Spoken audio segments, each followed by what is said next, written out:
এটা একটা ইতিহাস, এটা একটা ব্যর্থ প্রেমের ইতিহাস, একজন স্বপ্নবাজ যুবকের ইতিহাস, একটা ভালোবাসার ইতিহাস, একটা আবেগের ইতিহাস, একটা অনুভূতির ইতিহাস। আর এই ইতিহাসকে জাগ্রত করতে আমরা এসেছি আপনাদের মাঝে কিছু অসাধারণ গল্প নিয়ে। প্রিয় দর্শক, আমাদের আজকের গল্পটি অসম্ভব সুন্দর হতে চলেছে, তো অবশ্যই গল্পটি সম্পূর্ণ শুনবেন। আর ভিডিওগুলো ভালো লাগলে অবশ্যই আমাদের চ্যানেলটি সাবস্ক্রাইব করে আমাদের সাথেই থাকবেন। তো ওয়েলকাম টু মাই চ্যানেল প্রিয়তমা।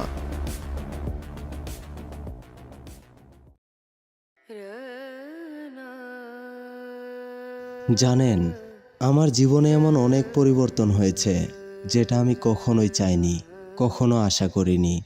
আমি জানি আপনাদের জীবনে এমন অনেক ঘটনা ঘটেছে, সেটা আমার সঙ্গেও ঘটেছে। তখন আমি যেটা করতে চেয়েছি সেটা আমি করতে পারিনি। আমি যাকে আঁকড়ে ধরতে চেয়েছি সে আমাকে ফেলে চলে গেছে। যাকে আমি স্নেহ দিতে গিয়েছি সে আমায় ঘৃণা করেছে। আর তাই আজ আমার জীবনটা অন্যরকম। আমি এক পথ হারা পথিক। আমার জীবনে কোনো সুখ নেই, কোনো শান্তি নেই। আছে শুধু একটা দীর্ঘশ্বাস যা আমাকে কুরে কুরে খাচ্ছে। জানেন, আমি যখন একা একা পথ দিয়ে চলি, আমার দীর্ঘশ্বাসগুলো যেন আমায় পিছু ডাকে। জানি না, হয়তো সেটাই ভালো হয়েছে। তাকে পেয়ে গেলে হয়তো আমার জীবনে আরো বেশি সমস্যা হতো। সকালবেলার এই স্নিগ্ধ হাওয়া আমি গ্রহণ করতে পারতাম না।